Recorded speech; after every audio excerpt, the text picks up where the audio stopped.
पहला संसाधन जो हम पढ़ने वाले हैं वो क्या है? भू संसाधन, है ना।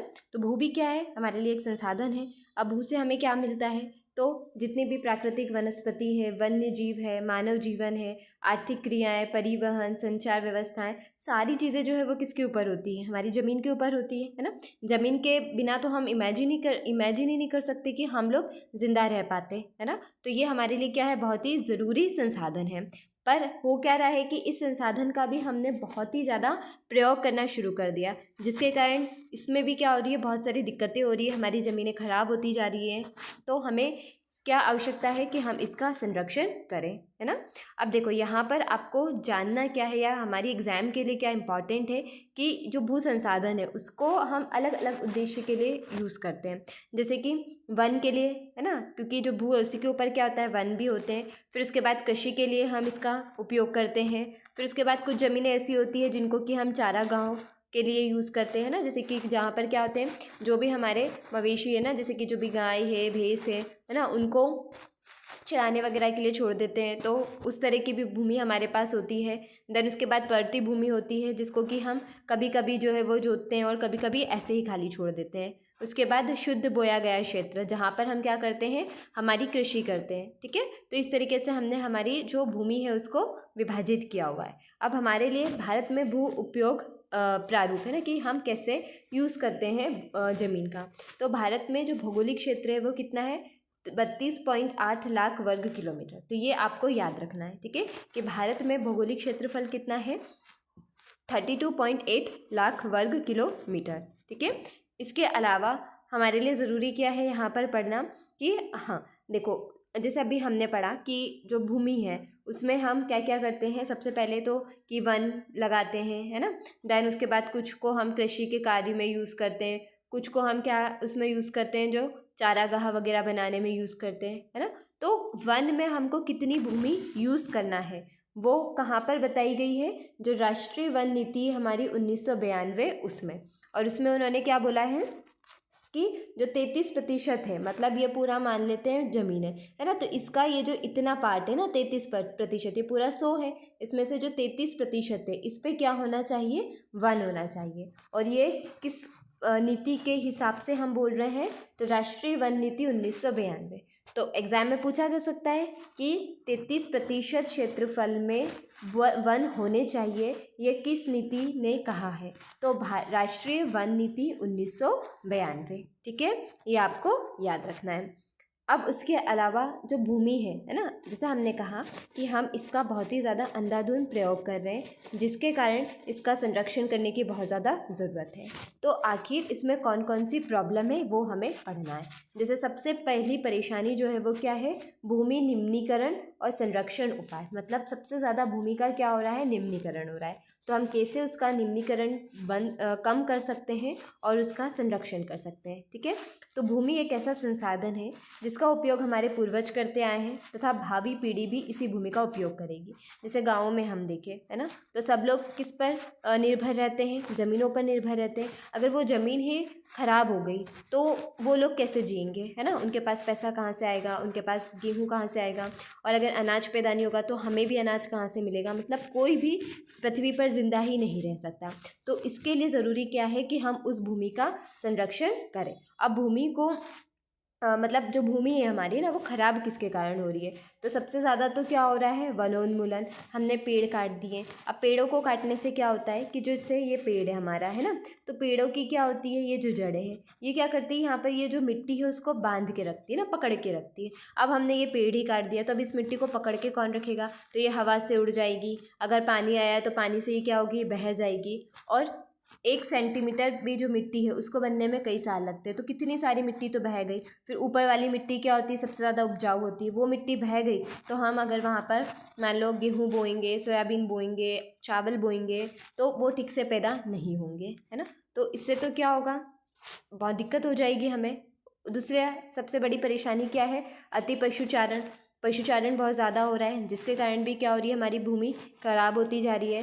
फिर खनन के लिए भी हम क्या करते हैं, भूमि को खोदते हैं, फिर उसमें से बहुत सारे केमिकल्स वगैरह निकलते हैं, तो उनको हम बाहर छोड़ देते हैं, तो उसके कारण भी हमारी ज़मीनें क्या हो रही है, ख़राब होती जा रही है। तो हमें क्या करना है, हमारी ज़मीनों का संरक्षण करना है। तो संरक्षण कैसे होगा, जो परेशानी है उसको हम दूर कर दें। जैसे सबसे बड़ी परेशानी क्या है, वनोन्मूलन। तो हम क्या कर सकते हैं, पेड़ लगा सकते हैं, है ना। हमें पेड़ों को नहीं काटना चाहिए। हमारे जो खेत है उनके आसपास क्या होने चाहिए, पेड़ होने चाहिए, ताकि जिससे कि जो ज़मीन है उनको या जो मिट्टी है उसको पेड़ पकड़ के रख सके, ठीक है। फिर अति पशुचारण दूसरी परेशानी है। तो हमें क्या करना चाहिए, अलग से ऐसी कुछ भूमि जो है वो छोड़ देना चाहिए जहाँ पर पशु को मतलब वहाँ पर हम पशुचारण करवाएंगे। दूसरी भूमि में हमें पशुओं को नहीं ले जाना चाहिए, ताकि दूसरी जो ज़मीनें हैं, दूसरी जो भूमि है, हम उसकी संरक्षण कर सकें। उसके अलावा जो हम खदान वगैरह खोदने में ज़मीन को खोदते हैं, जिसके कारण ज़मीन ख़राब हो जाती है, तो हमें क्या कोशिश करना है कि कम से कम हमें खोदना पड़े, है ना, जिससे कि हमारी ज़मीन का हम संरक्षण कर सकें। ओके, तो आपको क्वेश्चन कैसे आ सकता है, ऐसे आ जाएगा कि भूमि का निम्नीकरण किन किन कारणों से हो रहा है, और उसमें ऑप्शन आ जाएंगे कि किस किस के कारण हो रहा है। वनोन्मूलन के कारण हो रहा है, अति पशुचारण के कारण हो रहा है, खनन के लिए हो रहा है, और उपयुक्त में से सभी, है ना। तो आपको क्या करना है, उपयुक्त में से सभी, है ना। इस तरीके से आपसे क्वेश्चन पूछे जाएंगे एग्जाम में। अब उसके बाद एक और चीज़ हम क्या कर सकते हैं कि भूमि का संरक्षण हमको करना है, तो वनोरापण और चारागाहों का उचित प्रबंध हम कर सकते हैं, हमने पढ़ लिया, है ना। फिर पेड़ों की रक्षक मेखला, पशुचारण नियंत्रण और रेतीले टीलों की कांटेदार झाड़ियाँ लगाकर हम जो स्थिर बनाने की प्रक्रिया से भी भूमि कटाव की रोकथाम जो है वो कर सकते हैं। मतलब वही है, जैसे ये हमारा पेड़ है, आइट साइड हम क्या कर दें, यहाँ पर पेड़ लगा दें, सॉरी ये हमारा खेत है, आइट साइड हम क्या लगा दें, पेड़ लगा दें, जिसके कारण क्या होगा, मिट्टी हमारे खेतों से बाहर नहीं जाएगी, और हम क्या कर लेंगे, हमारी ज़मीन का संरक्षण कर लेंगे, है ना। अब उसके बाद दूसरा संसाधन हमारा क्या है, मृदा संसाधन, है ना। मृदा, मिट्टी बहुत ज़रूरी है हमारे लिए। अब इसमें क्या है, बहुत ही अलग अलग तरीके की हमें मिट्टी जो है वो मिलती है, तो हमें हर प्रकार की मिट्टी को पढ़ना है, और यहीं से ज़्यादातर जो प्रश्न है वो आपसे एग्ज़ाम में पूछे जाएंगे। तो अच्छी से आप समझें, और यदि आपको कोई भी डाउट होता है, नहीं समझ में आता है, तो आप कमेंट में बता दें कि हमें ये समझ में नहीं आया है। हम जो भी आपका नेक्स्ट लेक्चर होगा उसमें आपके डाउट को क्लियर कर देंगे, ठीक है। देखो, सबसे पहली मिट्टी कौन सी है, जलोढ़ मृदा। तो यह मृदा विस्तृत रूप से फैली हुई है। जैसे जो हमारा भारत है उसमें सबसे ज़्यादा जो मिट्टी हमें मिलती है वो कौन सी मिलती है, जलोढ़ मृदा मिलती है। ज़्यादातर हमें ये कहाँ पर मिलती है, जो पंजाब, हरियाणा, यूपी वाला जो रीजन है वहाँ पर हमको जलोढ़ मिट्टी मिलती है। अब ये जलोढ़ मिट्टी को कौन बनाता है, तो 3 नदियाँ बनाती है। आपको ये याद रखना है ना, कि जो जलोढ़ मिट्टी है उसे कौन सी नदियों द्वारा बनाया जाता है, तो सिंधु, गंगा और ब्रह्मपुत्र, है ना। कैसे बनती है जलोढ़ मिट्टी, जैसे ये पहाड़ है, यहाँ से ये सारी रिवर्स आ रही हैं, तो ये पहाड़ से क्या है, छोटे छोटे पत्थर और ये सब लेकर आएंगी। फिर ये यहाँ पर मान लो एक पूरा सीधा रास्ता मिल गया, तो जब ये पानी यहाँ से बहेगा तो ये क्या करेंगे, जितनी भी मिट्टी वगैरह लाई थी वो सब यहाँ पर छोड़ती जाएंगी। तो यही जो मिट्टी वगैरह है या छोटे छोटे कंकड़ वगैरह है, यही धीरे धीरे क्या बन जाएंगे, जलोढ़ मिट्टी बन जाएंगी, ठीक है। तो कौन सी 3 नदियाँ इसको बनाती है, सिंधु, गंगा और ब्रह्मपुत्र, ठीक है। अब उसके बाद आयु के आधार पर हमने जलोढ़ मृदा को 2 भागों में विभाजित किया हुआ है ना। कौन से 2 भाग हैं वो, बांगर और खादर। जो बांगर है वो पुरानी जलोढ़ को कहते हैं, और खादर जो है वो नई जलोढ़ को कहते हैं। कई बार यहाँ से क्वेश्चन पूछा जाता है कि बांगर, ऐसा आ सकता है कि बांगर किस मिट्टी का प्रकार है, तो कौन सी मिट्टी का है, जलोढ़ मिट्टी का। बांगर कौन सी जलोढ़ है, नई जलोढ़ है या पुरानी जलोढ़ है ना। तो आप क्या बोलेंगे कि पुरानी जलोढ़ है ना। क्यों हम बोल रहे हैं, जैसे कि ये नदी आ रही है तो इसके पास की जो मिट्टी होगी ये नई नई बन रही है, तो ये क्या हो जाएगी, खादर, और फिर ये क्या हो जाएंगी, दूर होती जाएंगी, यहाँ पर दूसरी मिट्टी आती जाएगी, है ना। तो ऐसे करके ये वाली मिट्टी फिर बाद में क्या बन जाएगी, बांगर बन जाएगी, और जो नई मिट्टी बनी है वो क्या बन जाएगी, खादर बन जाएगी। इस तरीके से ये बनती रहती है, ठीक है। अब इसमें कौन कौन सी खेती की जाती है, ज़्यादातर गन्ने, चावल, गेहूँ और इन सब की, ठीक है। अब उसके बाद दूसरा कौन सा है, काली मृदा। काली मृदा हम क्या बोलते हैं, क्योंकि इसका रंग काला होता है ना। इसको हम रेगुर मृदाएं भी कहते हैं। तो ये आपको याद रखना है, कई बार प्रश्न पूछा जाता है कि रेगुर मिट्टी किस मिट्टी को कहते हैं, तो कौन सी मिट्टी को कहते हैं, हम काली मिट्टी को कहते हैं। काली मिट्टी में सबसे ज़्यादा जो मतलब कि किस फसल को उगाया जाता है, तो कपास को उगाया जाता है ना। अब ये ज़्यादातर हमें किस एरिया में मिलती है, तो दक्कन पठार में हमको मिलती है। कौन सी उससे बनती है ये, तो बेसाल्टिक रॉक से बनती है ना। अब ये मृदाएं जो होती है इसमें सबसे अच्छी बात इसकी क्या है कि ये नमी को धारण करने की इसमें क्षमता बहुत ज़्यादा होती है।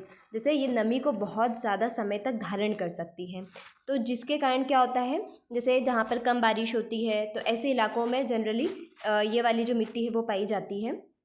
तो आपसे क्वेश्चन पूछा जा सकता है कि कौन सी मिट्टी में नमी धारण करने की क्षमता अत्यधिक होती है, तो कौन सी मिट्टी होगी, वो काली मिट्टी होगी। ठीक है।